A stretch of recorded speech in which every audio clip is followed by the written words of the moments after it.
இது கம்பீர் டீமா இல்ல இந்திய டீமா அப்படின்ற ஒரு கொஸ்டின் எல்லார் மனசுலயும் எழும்பிக் கொண்டே இருக்கிறது. ஆசிய கோப்பைக்காக தேர்வு செய்யப்பட்டிருக்கிற இந்திய அணியை பார்த்து. இதுல ஸ்ரேயஸ் ஐயர் கிடையாது, கேஎல் ராகுல் கிடையாது, அதே மாதிரி யசஸ்வி ஜெய்ஸ்வால் கிடையாது. இவங்கெல்லாம் ஸ்ட்ரைக் ரேட்ல அதிகமா வச்சிருக்கிறாங்க. ஆனா சுப்மன் கில் மட்டும் எப்படி எடுத்தாங்க? அதே டீம்ல விளையாடின சாய் சுதர்சன் எங்க போனாரு? அவரை விட ஸ்ட்ரைக் ரேட் அதிகமா வச்சிருக்கக்கூடிய அவரை எடுக்கல, ஆனா சுப்மன் கில்லை எடுத்திருக்காங்க.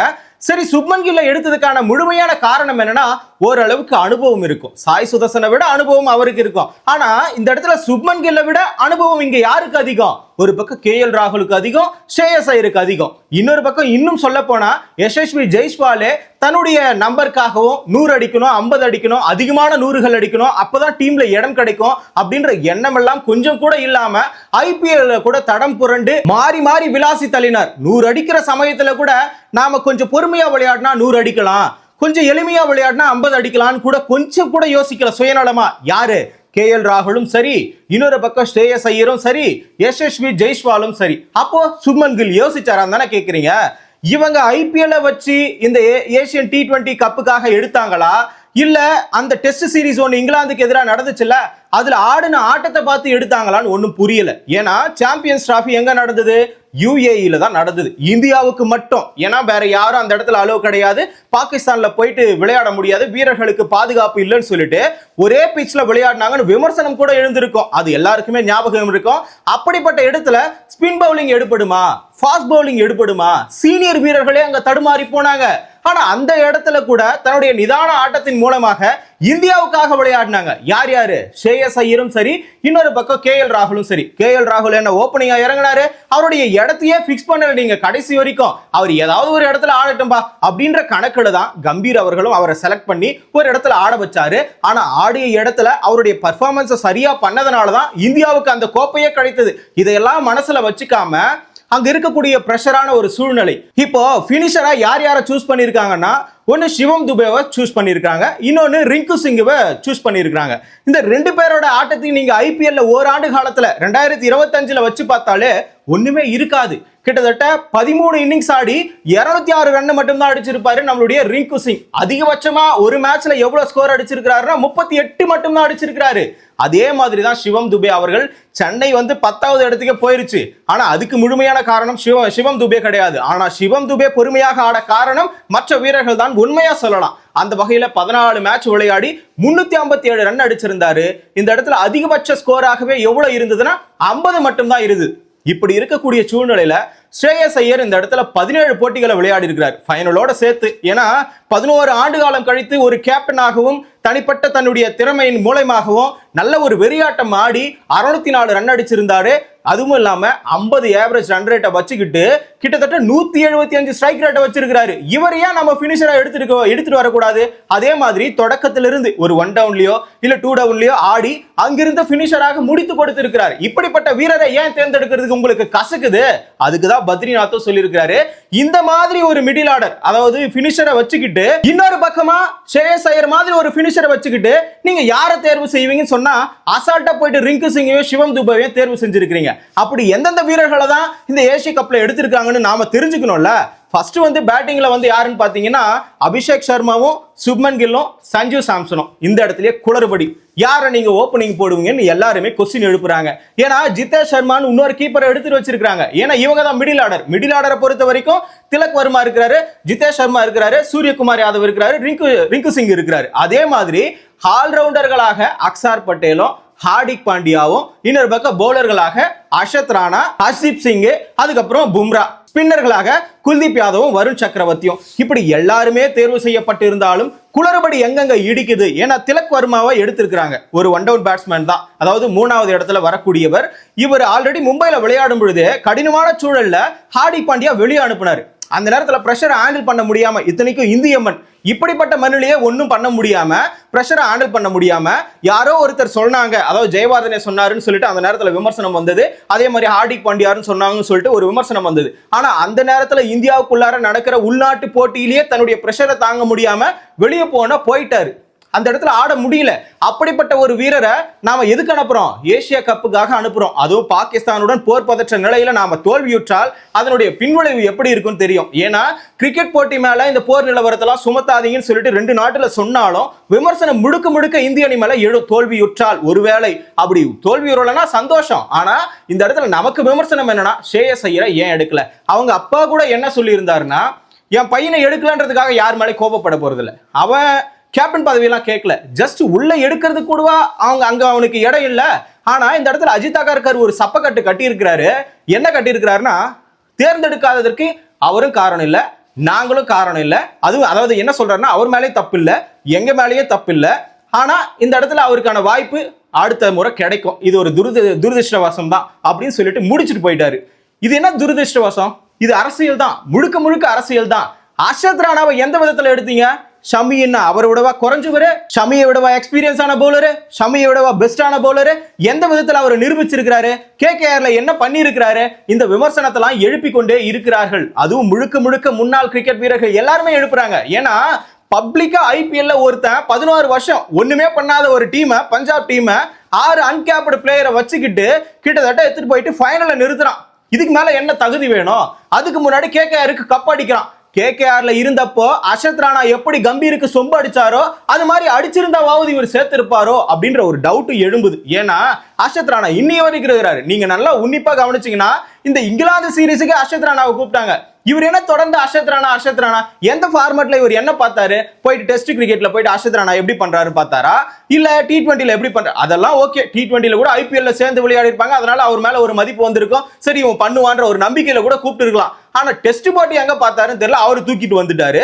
இப்ப ஷ்ரேயஸ் ஐயர் கேகேஆர்ல இருந்து கிளம்பி போயிட்டு இதுல எனக்கு எந்த வெகுமானமும் கிடைக்கல, வெற்றி கிடைச்ச பிறகு அப்படின்னு சொன்னார் பாத்தீங்களா?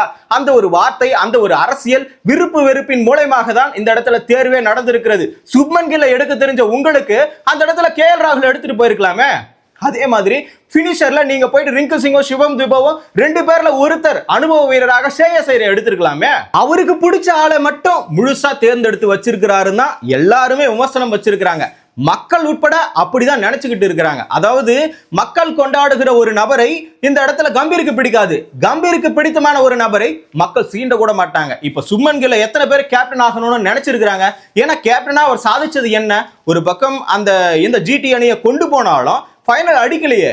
ஆனா இந்த பக்கமா ஷ்ரேயஸ் ஐயர் தன்னுடைய சின்ன வயசுலயே கிட்டத்தட்ட என்ன சொல்றது, டெல்லி அணியை வழி நடத்தினாரு, ஃபைனலுக்கு கூட்டிட்டு போயிருக்கிறாரு, KKR அணியை கப்பே அடிக்க வச்சிருக்கிறாரு, இன்னொரு பக்கம் பஞ்சாப் அணியை ஃபைனல் கூட்டிட்டு போயிருக்கிறாரு. இதுக்கு மேல என்ன தகுதி வேணும்? அதுவும் இல்லாம சாம்பியன்ஸ் டிராஃபில எல்லாரும் தடுமாறின போது 245 ரன் அடிச்சு கிட்டத்தட்ட எத்தனை மேட்ச் விளையாடி இருப்பாரு? 5 மேட்ச்.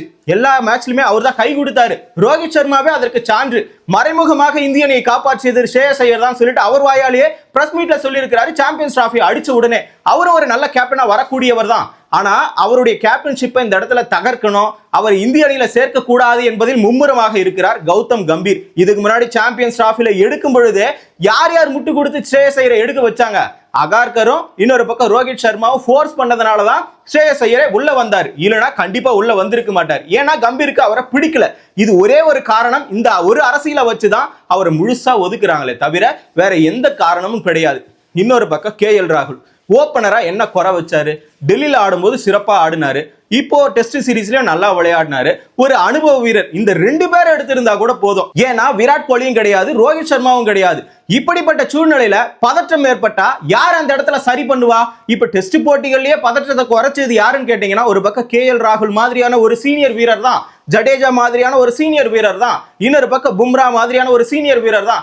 இவங்கெல்லாம் இல்லைன்னா கண்டிப்பா சுப்மன் கில்லால ஹேண்டில் பண்ணிருக்க முடியாது. ஏன்னா இவங்களுக்கு முன்னாடியே அந்த களத்துல எப்படி என்ன பண்ணணும்னு தெரியும். ஆகையினால அந்த இடத்துல அனுபவத்தை பயன்படுத்தி என்னென்னமோ பண்ணிட்டாங்க. ஓரளவுக்கு சீரீஸும் டிரா பண்ணிட்டாங்க 2-2 சொல்லிட்டு. சோ இது பெருமிதம் தான். ஆனா அதே பாணியில மறுபடியும் சுப்மன் கில்லே இந்த மொத்த பிரஷரையும் ஏத்துப்பாருன்னா கண்டிப்பா ஏத்துக்க மாட்டாரு. அந்த இடத்துல KL ராகுலோ ஷ்ரேயஸ் ஐயரோ போன்ற ஒரு அனுபவம் வாய்ந்த ஒரு வீரர்கள். ஏன்னா ஆட போறது UAE பனிப்பொழிவு ஏற்பட்டா ஸ்பின்னுக்கு உகந்ததா மாறிடும். அந்த நேரத்துல பேட்டிங் விளையாடுறது கூட தடுமாற்றமா இருக்கும். 50 ஓவர்ல என்ன நடந்தது தெரியும். இது T20 உனக்கு என்ன தெரியும் நீங்க கேட்கலாம். இருந்தாலும் அந்த சூழல் மாற்றி அமைக்கப்பட்டால் ஆல்ரெடி பாகிஸ்தானுக்கு ஒரே கிரவுண்ட்ல விளையாடுற மாதிரி ஒரு சிச்சுவேஷனை போட்டாங்க. ஏன்னா ஆசிய கிரிக்கெட் குழு தலைவர் வந்து பாகிஸ்தான் கிரிக்கெட் வாரிய தலைவர் ஆகையினால ஒரு பக்கமா சாஞ்சு அவங்களுக்கு முழுசா போட்டாங்க. இதை நாம குறை சொல்ல முடியாது. ஐசிசில இருக்கும் பொழுது அமித்ஷா அவர்கள் என்ன பண்ணாருன்னா சாம்பியன்ஸ் டிராஃபில முழுசா நமக்கு தான் ஒரு பக்கம் ஒரே இடத்துல ஆடுற மாதிரி போட்டு கொடுத்தாருன்னு சொல்லிட்டு அவங்க விமர்சனம் வச்சாங்க. பதிலுக்கு சரியா இருந்தாலும் குறையா அப்ப நம்ம பக்கம் சொல்லிட்டு இப்ப அவனுங்க திருப்பி எடுத்துக்கிறானுங்க. இதெல்லாம் வந்து நம்ம சொல்லி நீங்க இதனாலதான் ஜெயிச்சீங்களா சொல்ல முடியாது. அப்படி இருந்தாலும் ஜெயிக்கிறது தோக்கிறது அவங்க கையில நிரூபிக்கிறதுக்காகவே இந்தியா அந்த இடத்துல ஜெயிச்சாகணும்ன்றதுதான் நம்மளுடைய கடமை. இதெல்லாம் மேட்ச் ஆடும்போது வரக்கூடிய பிரச்சனை. இப்ப இன்னொரு பிரச்சனை என்னன்னா ரிசர்வ்டு பிளேயர்னு சொல்லிட்டு ஒரு 5 பேரை தக்க வச்சாங்க. இந்த 5 பேர்லயாவது ஸ்ரேயஸ் ஐயரை எடுக்கலாம்ல, அதுல கூட எடுக்க முடியல. கேட்டா அதுலயும் 5 பேர் தான் எடுக்க முடியும், இதுலயும் 15 பேர் தான் எடுக்க முடியும், இதுக்கு மேல எப்படி எங்களால எடுக்க முடியும், அவ்வளவுதான் போதுமான ஆளு. இவர் எந்த இடத்துல தானே நீங்க எடுப்பீங்க? கடைசி வரைக்கும் எடுக்கவே மாட்டீங்களா? எப்படி 30-34 ஆன உடனே சூரியகுமார் யாதவ் எப்படி 2 வருஷத்துல ரிட்டையர்ட் ஆகி போக போறாரோ அந்த மாதிரி இவரையும் எடுத்து நீ ரிட்டையர்ட் ஆகி போகப்பா, இதுக்கு மேல உன்னோட உதவி எல்லாம் தேவையில்லை, சேவெல்லாம் தேவையில்லைன்னு சொல்லிட்டு அவர் ஒதுக்குறதுக்காக கடைசி வரைக்கும் வாய்ப்பு மறுக்கப்பட்டு இறுதி காலத்துல கொடுக்கப்பட்டு ஓரம் கட்டப்படுவார் அப்படின்ற ஒரு நிலைமை தான் இருக்குது. அந்த 5 பிளேயர்ல கூட யார் தெரியுமா? யசஸ்வி ஜெய்ஸ்வால், த்ருவ் ஜுரல் இருக்கிறாரு, இன்னொரு பக்கம் பிரசித் கிருஷ்ணா இருக்கிறாரு. இந்த மாதிரி ஒரு 5 பேரை எடுத்திருக்கிறாங்க, ரியான் பராக். சோ ஆனாலும் அந்த இடத்துல ஸ்ரேயஸ் ஐயரை ஏன் எடுக்கலன்னு சொல்லிட்டு எல்லாருமே கொஸ்டின் எழுப்புறாங்க. அஸ்வின் உட்பட என்ன சொல்லியிருக்கிறாருன்னா யசஸ்வி ஜெய்ஸ்வாலும் ஸ்ரேயஸ் ஐயரும் 2 பேருமே தன் நாட்டுக்காக விளையாடக்கூடியவர்கள். நம்பர்ஸ்க்காகவோ 100 அடிக்கணும் 50 அடிக்கணும்லாம் ஒருபோதும் விளையாட மாட்டார்கள். அப்படி இருக்கும்போது இனிமே நீங்க நாட்டுக்காக விளையாடாதீங்க, இந்தியாவுக்காக விளையாடாதீங்க. நீங்க அந்த இடத்துல தக்க வைக்கணும், நான் இந்த இடத்துல இருக்கணும், என்னை தூக்க கூடாதுன்னா நீங்க 100 அதிகமாடிங்க 50 அதிகமாடிங்க, தன்னால உங்களுக்கு இடம் கிடைக்கும், ஆட்டோமேட்டிக்கா அது இந்தியாவுக்காகவும் சேரும் அப்படின்லாம் அவர் சொல்லல.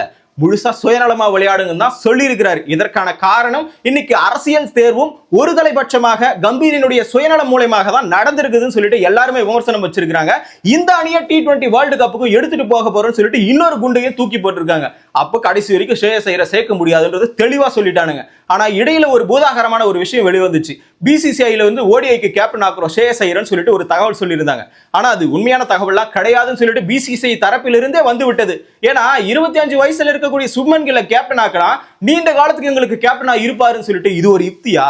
ஒருத்தன் தோனி மாதிரி ஒரு ஆள், அந்த ஆள் என்ன பண்ணனா ரொம்ப வருஷமா கப்பே அடிக்காத நிலையை மாத்தி கப் அடிக்க வச்சார். அதே மாதிரி ஸ்ரேயஸ் ஐயர் வேர்ல்டு கப் எல்லா கப்பும் அடிக்க வைக்கிறதுக்கு சூழ்நிலையா இருக்கும்.